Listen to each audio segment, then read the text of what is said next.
नमस्कार दीदी।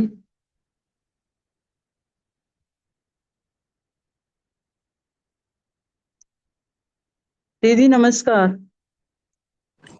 नमस्कार दीदी, नमस्कार। अभी यश ही नहीं आई है। अच्छा, आप हम्म। स्टार्ट कर दीजिए क्लास। अगर हम्म। आना होगा तो फिर आ जाएगी वो भी। ठीक है।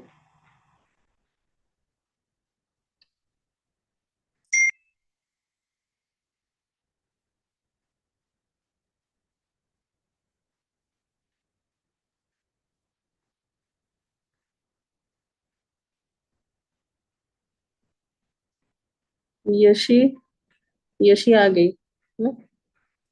Yes ma'am. Yashi, Surya and Vishnu Priya. नमस्कार ओके। मैम। नमस्कार। नमस्कार मैम। नमस्कार। तो व्हाइट बोर्ड शेयर किया है, आ गया आपकी स्क्रीन पे? Yes yes ma'am. मैम। ठीक है। आज हम लोग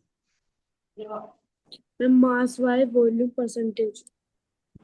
नहीं नहीं, आज हम लोग फिजिक्स से फिजिक्स स्टार्ट पढ़ाने करेंगे। वाले। Yes ma'am. हाँ, फिजिक्स से स्टार्ट करेंगे। तो फिजिक्स का जो चैप्टर न्यू बुक के अकॉर्डिंग जो है चैप्टर 4 है, डिस्क्राइबिंग मोशन अराउंड अस। ठीक है, इसी को स्टार्ट कर रहे हैं हम लोग। न्यू बुक आप लोग को मिल गई न्यू बुक?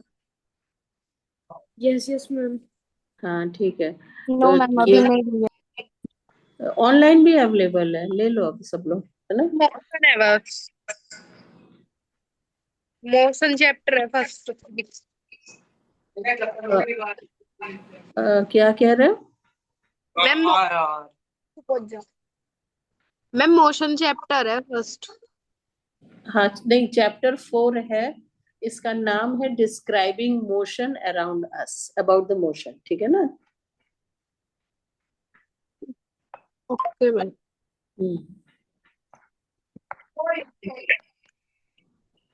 डिस्क्राइबिंग मोशन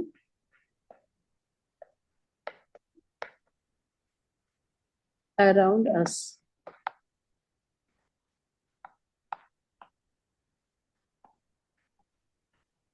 ये लेसन का नाम है। इसमें हम लोग मोशन के बारे में पढ़ेंगे। ठीक है।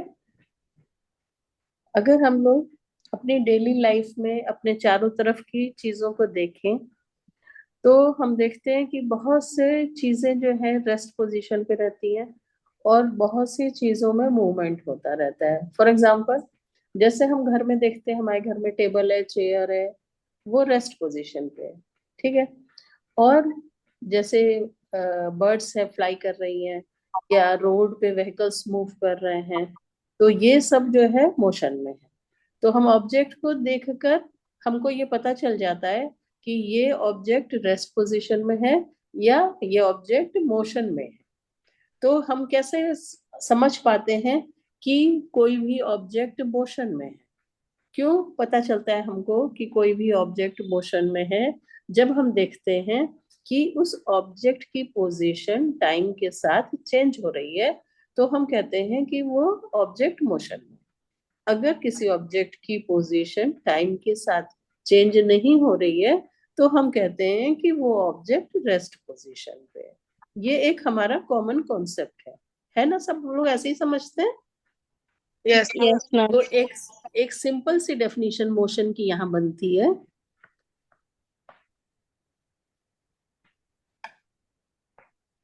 एन ऑब्जेक्ट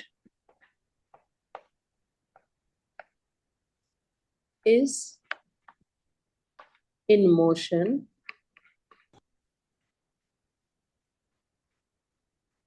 when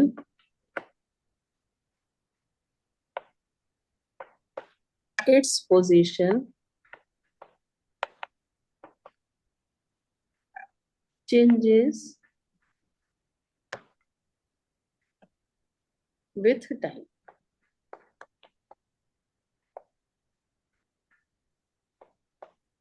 ठीक है। इसका एग्जाम्पल हम दे सकते हैं, जैसे बर्ड्स फ्लाई कर रही हैं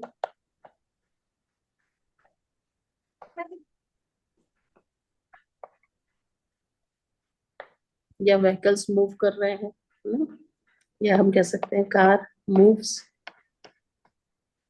तो उसको देख के हम बता सकते हैं कि हाँ ये ऑब्जेक्ट मोशन में, ठीक है। अब मोशन हमको कई बार डायरेक्ट ऑब्जेक्ट को देख के नहीं पता चलता है, बल्कि इनडायरेक्ट एविडेंसेस से भी मालूम चलता है कि कोई ऑब्जेक्ट मोशन में है। जैसे फॉर एग्जांपल, अगर हवा चल रही है तो हवा हमको विजिबल नहीं है, लेकिन अगर धूल उड़ रही है या पत्ते उड़ रहे हैं या पेड़ की ब्रांचेस हिल रही हैं, तो उन्हें हम देख के समझ जाते हैं कि हाँ there is a motion of air. तो यहाँ पर ये मोशन ऑफ एयर जो है हमको इनडायरेक्टली दूसरे एविडेंसेस से पता चल रहा है कि हाँ देयर इज ए मोशन। तो मोशन इस तरह से भी हमें पता चलता है। इसी का तरह से एक और एग्जांपल भी हो सकता है कि जैसे सनराइज होता है या सनसेट होता है या सीजन चेंज होता है, तो उससे हमें ये पता चलता है कि हमारी अर्थ भी मोशन में है, जबकि हमको ऐसे फील नहीं होता है कि अर्थ मोशन में है। लेकिन इनडायरेक्ट एविडेंसेस से भी हमको मोशन के बारे में पता चल सकता है। तो यहाँ पे हम लोग नोट करेंगे मोशन में may be observed through indirect evidences.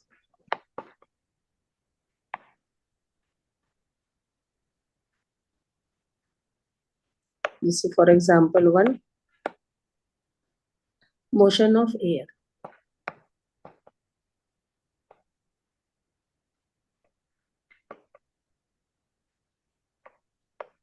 By the movement of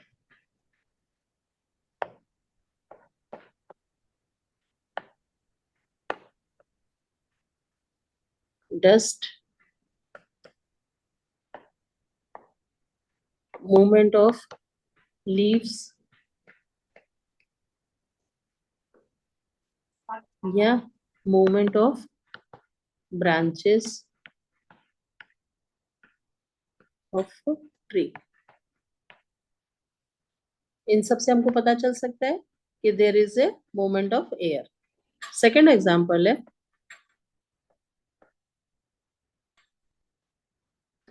motion of earth.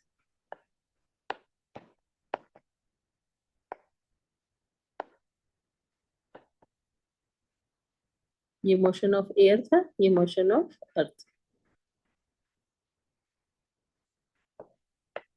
By phenomena of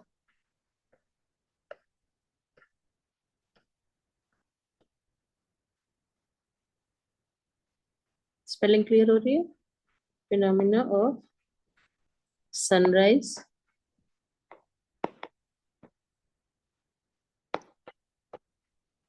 sunset and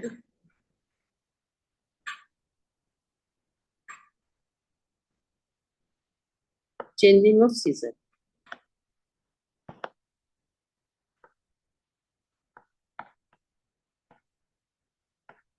ठीक है, तो हमको डायरेक्ट देख के भी मालूम चल सकता है और इनडायरेक्ट एविडेंस से भी पता चल सकता है कि ऑब्जेक्ट में मोशन है, ऑब्जेक्ट मूव कर रहा है या नहीं मूव कर रहा है।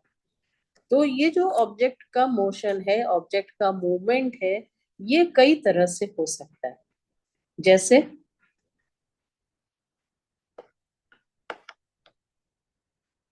ऑब्जेक्ट्स में मूव इन स्ट्रेट लाइन,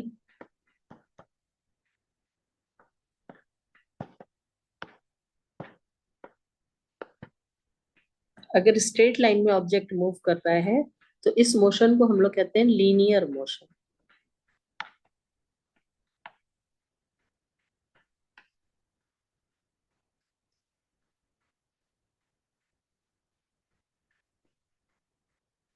अगर ऑब्जेक्ट सर्कुलर पाथ में मूव कर रहा है, इन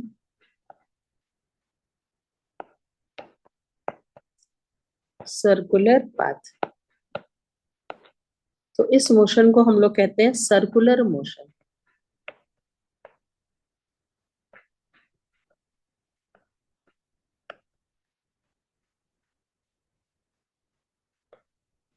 अगर ऑब्जेक्ट रोटेट कर रहा है ना, वो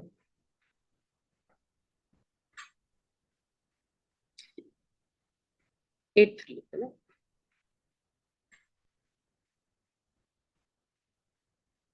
सॉरी,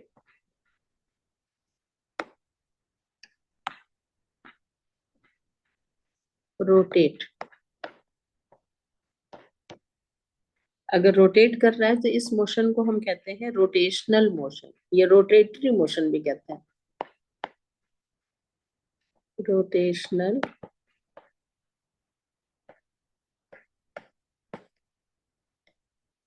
मोशन। अगर वाइब्रेट कर रहा है, वाइब्रेट करने का मतलब होता है अपनी मीन पोजीशन से आगे पीछे हिल रहा है ना, एक बार आगे जा रहा है, फिर वापस अपनी ओरिजिनल पोजीशन पे आ रहा है, फिर पीछे जा रहा है, फिर ओरिजिनल पोजीशन पे आ रहा है, फिर आगे जा रहा है। तो अगर वाइब्रेट कर रहा है तो ये भी एक मोशन का टाइप हुआ। तो वाइब्रेट कर रहा है तो इसको हम कहते हैं ऑसिलेटरी मोशन।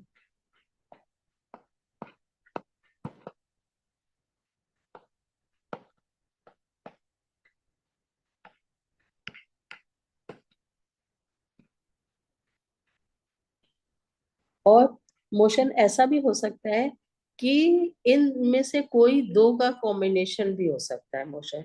जैसे हमारी अर्थ का जो मूवमेंट है वो कॉम्बिनेशन है, उसमें रोटेशन भी होता है, उसमें रिवॉल्यूशन भी होता है ना। वो अपने एक्सिस पे भी रोटेट करती है और सन के चारों तरफ ऑर्बिट में भी रोटेट करती है। तो इसमें दो तरह का मोशन होता है। तो यहाँ पर मोशन जो है कॉम्बिनेशन में भी हो सकता है। मोशन में भी combination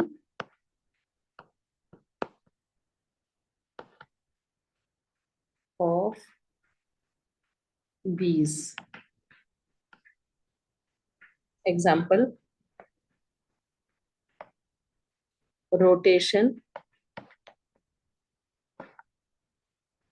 and revolution। अगर कॉम्बिनेशन का एग्जाम्पल पूछता है एग्जाम में, क्योंकि आप लोग के पेपर में जो है मैक्सिमम क्वेश्चंस जो होते हैं 1 मार्क्स के ही होते हैं, तो एक एक नंबर पे आपको फोकस करने की जरूरत है। अगर कॉम्बिनेशन मोशन को पूछ रहा है तो आप अर्थ के मोशन को बता सकते हैं। Rotation and revolution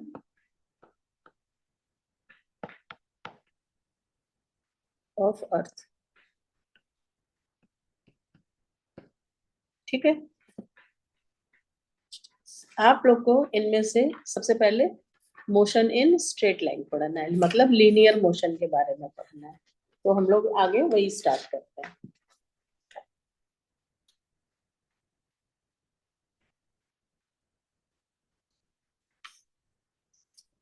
motion in a straight line.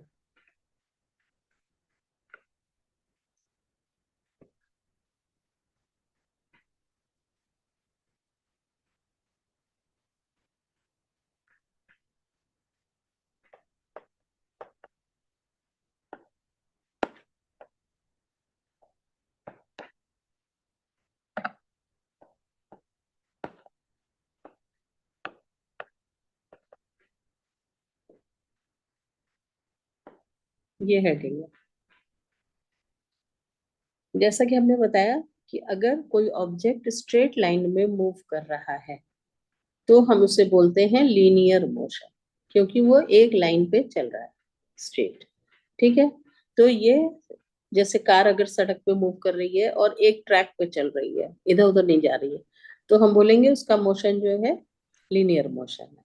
ठीक है, या हमने बॉल सीधी ऊपर फेंक दी, कोई पत्थर फेंक दिया और सीधे वो ऊपर से नीचे आ रहा है, तो ये वर्टिकली मोशन है, लेकिन ये भी motion in a straight line है। तो मोशन जो स्ट्रेट लाइन है में है, ये हॉरिजॉन्टली भी हो सकता है और वर्टिकली भी हो सकता है। अगर वो एकदम स्ट्रेट लाइन में मोशन हो रहा है ऑब्जेक्ट का, तो that is motion in a straight line, means it is a linear motion. ठीक है, अब हम लोगों ने जैसा कि अभी पढ़ा स्टार्टिंग में, मोशन की जो सिंपल डेफिनेशन दी उसमें मैंने बताया कि कोई ऑब्जेक्ट अगर टाइम के साथ अपनी पोजीशन चेंज कर रहा है तो हम कहते हैं कि the object is in motion. ठीक है, लेकिन किसी भी ऑब्जेक्ट की पोजीशन को बताने के लिए हमको एक रेफरेंस पॉइंट की जरूरत पड़ती है, एक फिक्स पॉइंट की जरूरत पड़ती है, जिसके रेफरेंस में हम बताएंगे कि वो ऑब्जेक्ट पहले यहाँ था, उसके बाद अब इतने मिनट के बाद यहाँ हो गया। तो यहाँ पर सबसे इंपॉर्टेंट है एक रेफरेंस पॉइंट का होना। तो किसी भी ऑब्जेक्ट की पोजीशन को डिफाइन करने के लिए सबसे पहले हम फिक्स पॉइंट को डिफाइन करेंगे। तो इस फिक्स पॉइंट को हम कहते हैं या तो रेफरेंस पॉइंट या ओरिजिन पॉइंट कहते हैं। ठीक है, तो यहाँ हेडिंग हो गई origin.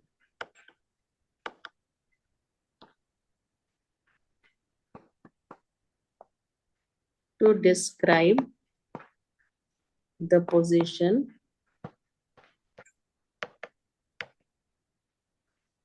of an object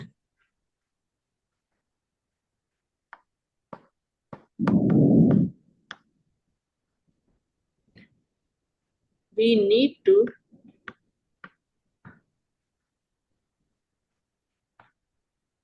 specify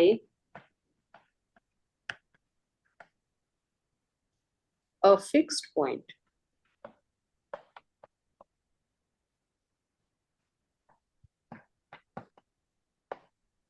as a reference point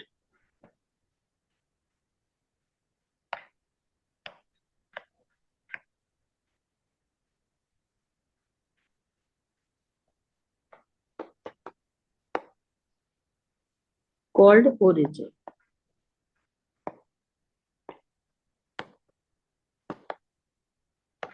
ठीक है, अब जो फिक्स पॉइंट या जिसे हमने ओरिजिन पॉइंट बना लिया, अगर ऑब्जेक्ट की पोजीशन उस रेफरेंस पॉइंट के रेफरेंस में अगर वो राइट साइड है, ठीक है, तो हम उसको पॉजिटिव पोजीशन मानते हैं। जैसे ग्राफ शायद देखा होगा आप लोगों ने, ग्राफ कभी प्लॉट किया है कोई? ग्राफ प्लॉट किया किसी ने? यस मैम, किया है। हाँ, तो उसमें पॉजिटिव नेगेटिव पोजीशन जानते हैं आप लोग? Yes right ma'am. साइड, हाँ, 0 पॉइंट की राइट साइड जो होती है पॉजिटिव पोजीशन होती है। तो इसी तरह से रेफरेंस पॉइंट के जो राइट साइड की अगर ऑब्जेक्ट की पोजीशन है तो उसे हम पॉजिटिव पोजीशन मानते हैं और उसे प्लस साइन देते हैं। अगर लेफ्ट साइड है तो उसे नेगेटिव पोजीशन मानते हैं और उसे माइनस साइन देते हैं। ठीक है, अब रेफरेंस पॉइंट को इंक्लूड करके मोशन की नई डेफिनेशन आपको डिटेल में बता रहा है। तो अब आपकी जो नई डेफिनेशन आएगी वो होगी मोशन की definition, if the position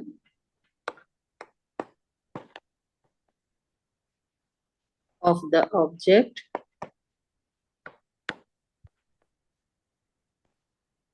with respect to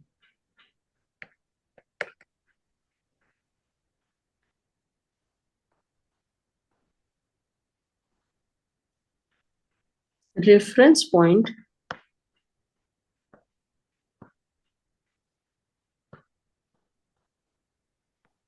changes with time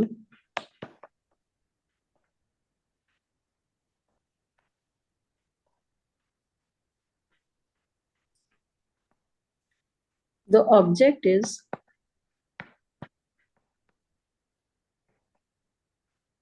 said to be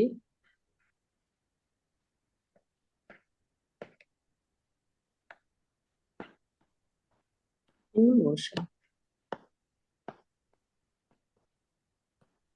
ठीक है, अगर वो उसकी पोजीशन जो है with reference to with respect to reference point अगर चेंज नहीं हो रही है तब हम कहेंगे रेस्ट में। तो अभी ये प्रॉपर डेफिनेशन हो जाएगी आपकी मोशन की। इफ इट्स पोजीशन, या लाइन चेंज करते हैं,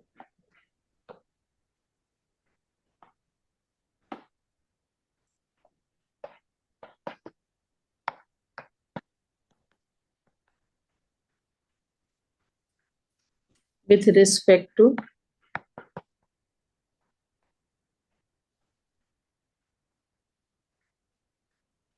reference point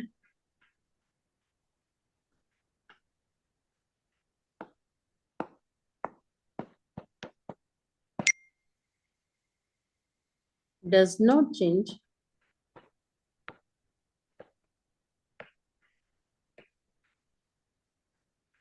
with time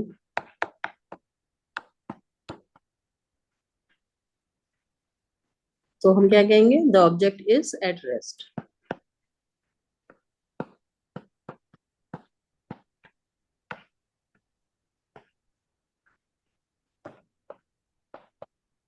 ठीक है, यहाँ मोशन में थी, अब ये रेस्ट में।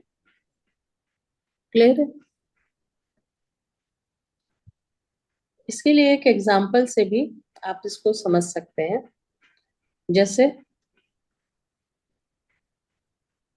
कोई ऑब्जेक्ट है, वो मूव कर रहा है स्ट्रेट पाथ पे। जैसे सपोज ये स्ट्रेट पाथ है, ठीक है। यहाँ पे ये आपका रेफरेंस पॉइंट है, 0 पॉइंट ओरिजिन। ये at time t0, time 0 point पे यहाँ ओरिजिन पे ऑब्जेक्ट है, ठीक है। अब सपोज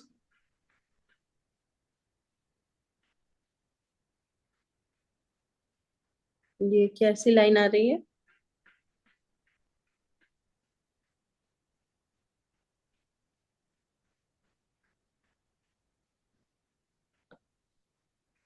टेन 20 30 40 50 60 70 80 90 100। ये किलोमीटर है, ठीक है। मतलब ये लाइन शो कर रही है किलोमीटर को, डिस्टेंस इन किलोमीटर। अब ऑब्जेक्ट t0 पे, मतलब टाइम t0 जब है, तो ऑब्जेक्ट यहाँ पर है, ठीक है, 0 पोजीशन पे। आफ्टर 10 सेकेंड ऑब्जेक्ट यहां से मूव करके सपोज 80 तक आया, 80 किलोमीटर आया।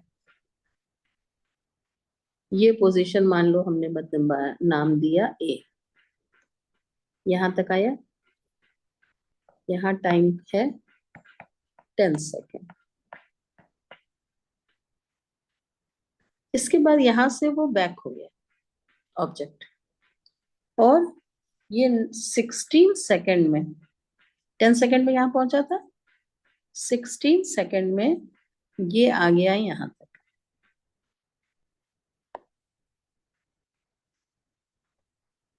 यहाँ पर आ गया, यहाँ टाइम है हमारा 16। तो ऑब्जेक्ट का मूवमेंट समझ में आ रहा है। 0 टाइम पे जो है, 0 पे था ओरिजिन पे, रेफरेंस पॉइंट पे।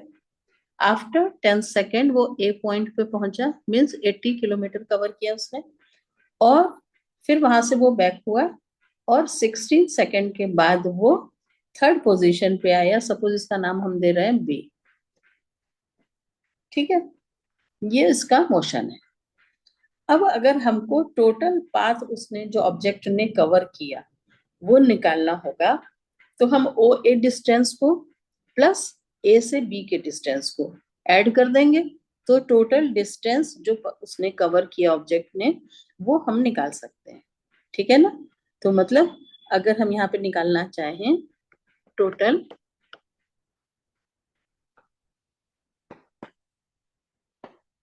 Distance covered by the object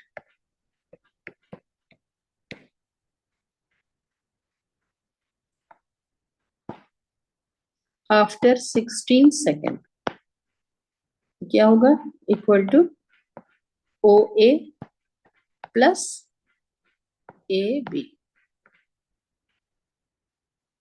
ठीक है। ओ ए जो है डिस्टेंस हमारा 0 से 80 है, ये 80 हो गया, और ए से बी जो वापस वो आया वो डिस्टेंस कितना है हमारा, 50 है, 50 है ना। जोड़ पा रहे हैं सब लोग कि नहीं? Yes ma'am. ठीक है, तो 80 है और ये ए बी हमारा 50 है, तो टोटल डिस्टेंस कितना हो गया? 130 किलोमीटर ऑब्जेक्ट ने कवर किया।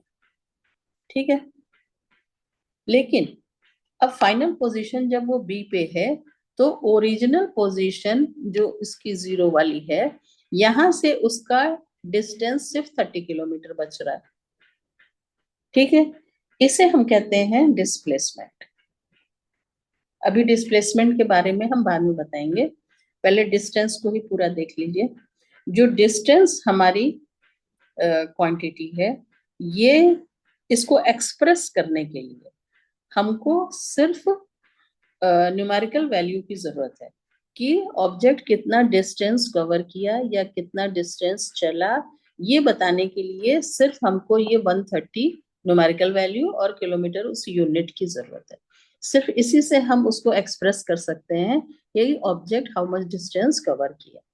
ठीक है, तो ऐसी क्वांटिटी जिसको एक्सप्रेस करने के लिए सिर्फ न्यूमेरिकल वैल्यू को हम मैग्नीट्यूड भी बोलते हैं, सिर्फ मैग्नीट्यूड की जरूरत पड़ती है, उसे हम बोलते हैं scalar quantity.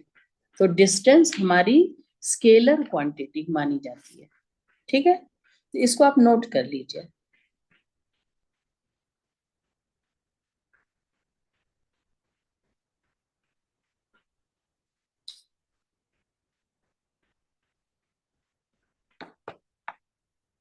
To describe distance we need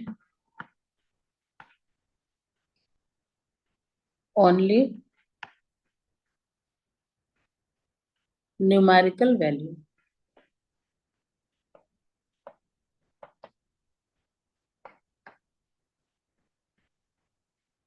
bracket में लिख लीजिए मैग्नीट्यूड, क्योंकि इसे मैग्नीट्यूड भी कहते हैं न्यूमेरिकल वैल्यू को। ठीक है, हमें डायरेक्शन बताने की कोई जरूरत नहीं है, डिस्टेंस अगर हमें एक्सप्लेन करना है तो। Not the direction of motion.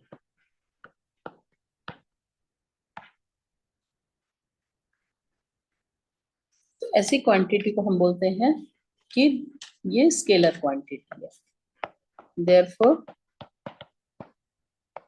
Distance is scalar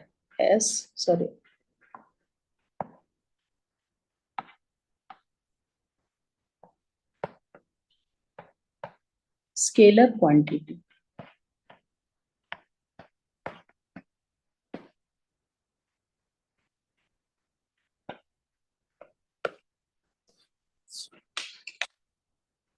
लेकिन किसी भी ऑब्जेक्ट की पोजीशन फाइनल जो बताते हम लोग हैं, उसके लिए हमको डायरेक्शन की जरूरत पड़ती है। ठीक है, अब पोजीशन अगर राइट साइड है रेफरेंस पॉइंट में के, तो हम उसको पॉजिटिव साइन से बताते हैं, हमने बताया, और अगर लेफ्ट साइड है तो उसको हम नेगेटिव साइन से बताते हैं। तो इसको भी नोट कर लीजिए। But to describe position of the object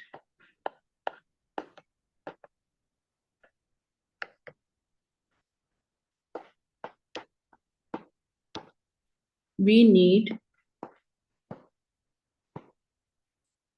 its direction।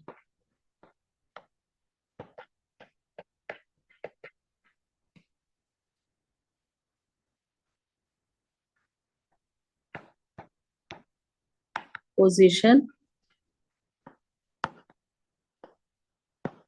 right of the reference point, या राइट ऑफ द ओरिजिन भी लिख सकते हैं, कुछ भी लिख सकते हैं, right of the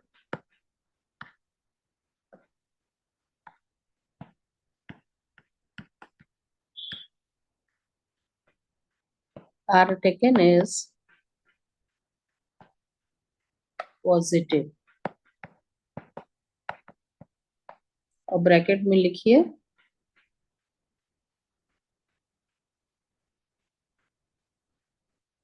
plus sign. Ma'am ये पोजीशन के आगे नाइट है राइट? क्या पूछ रहे हो? पोजीशन के आगे राइट है नाइट? Right, R, R I, yes ma'am, okay. है ना? हाँ, R, right of reference point. और अगर लेफ्ट साइड है, एंड टू द लेफ्ट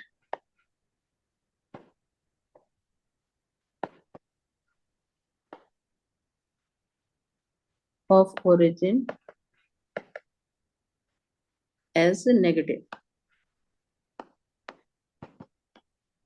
और इसको हम डिनोट करेंगे माइनस साइन से। इसकी जरूरत आपको न्यूमेरिकल में पड़ेगी, ठीक है?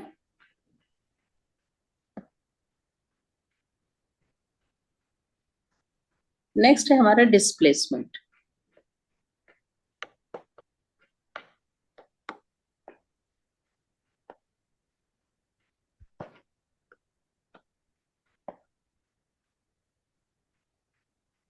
डिस्प्लेसमेंट हम लोगों ने इस एग्जांपल में देखा, ये वाला जो एग्जांपल अभी हम लोग ऊपर देख रहे थे, इसमें एक्चुअल में 0 पॉइंट से जब वो ऑब्जेक्ट स्टार्ट किया, ए तक गया और वापस बी आया और वहीं रुक गया, तो उसका फाइनल डिस्प्लेसमेंट हम ओरिजिनल पॉइंट से देखेंगे तो वो एक्चुअल में ओ से बी तक उसका डिस्प्लेसमेंट है ना? फाइनल पोजीशन और ओरिजिनल पोजीशन दोनों में जो डिस्टेंस है बीच का, वही डिस्प्लेसमेंट है। तो यहाँ डिस्प्लेसमेंट ओ बी के बराबर हो जाएगा। तो ओ बी यहाँ पे बस 30 है, तो जबकि डिस्टेंस कवर्ड 130 किलोमीटर हुआ, लेकिन यहाँ डिस्प्लेसमेंट सिर्फ 30 किलोमीटर ही होगा। तो इस एग्जांपल से हमको क्या समझ में आ रहा है कि डिस्प्लेसमेंट जो है ये शॉर्टेस्ट डिस्टेंस है जो हम मेजर कर रहे हैं इनिशियल और फाइनल पोजीशन के बीच में, ठीक है ना? जो शॉर्टेस्ट डिस्टेंस है इनिशियल और फाइनल पोजीशन के बीच में, वही डिस्प्लेसमेंट है। तो हम यहाँ पर जनरल वर्ड्स में इस चीज को लिख भी सकते हैं, the shortest distance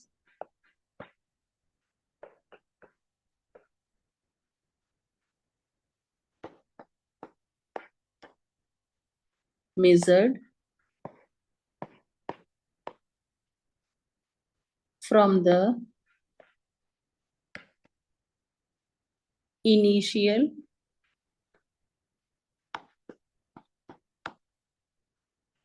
to the final position।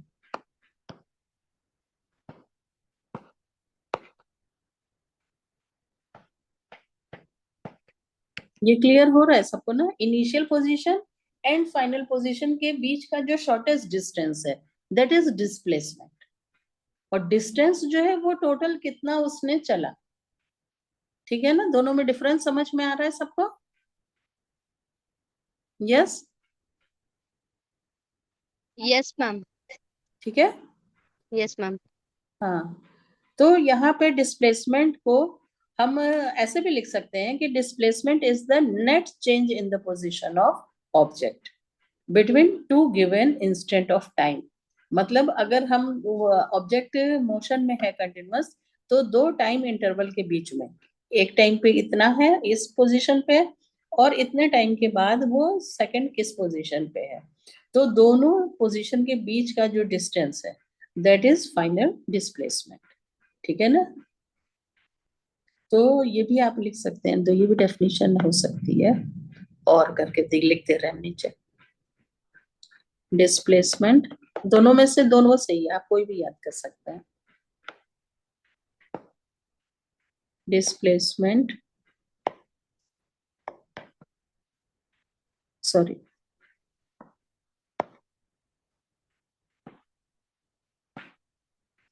is the net change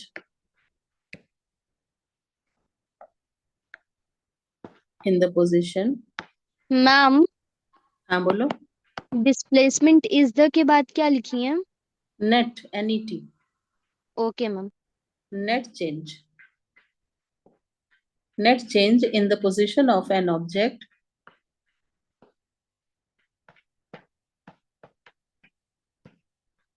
between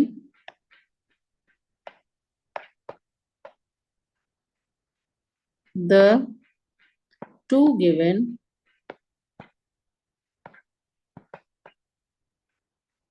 instant of time.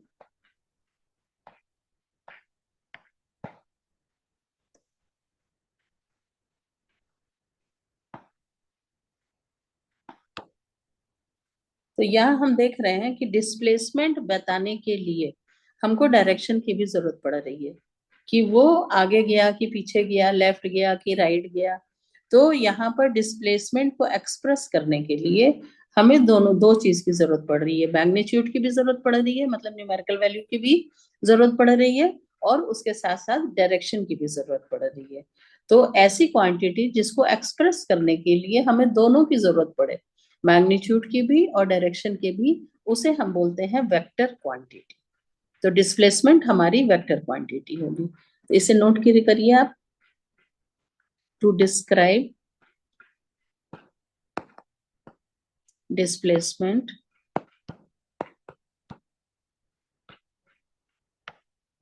we need both magnitude and direction। तो फिर ये क्या हो गई डिस्प्लेसमेंट जो है, therefore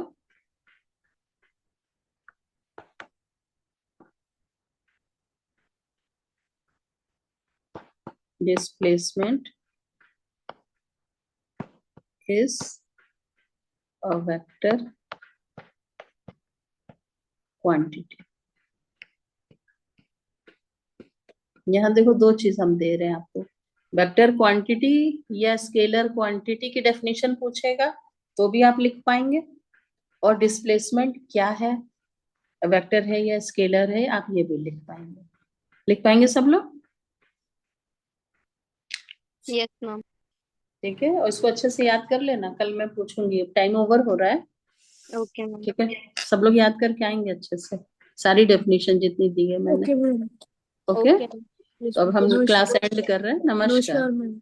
नमस्कार। नमस्कार मैम। नमस्कार।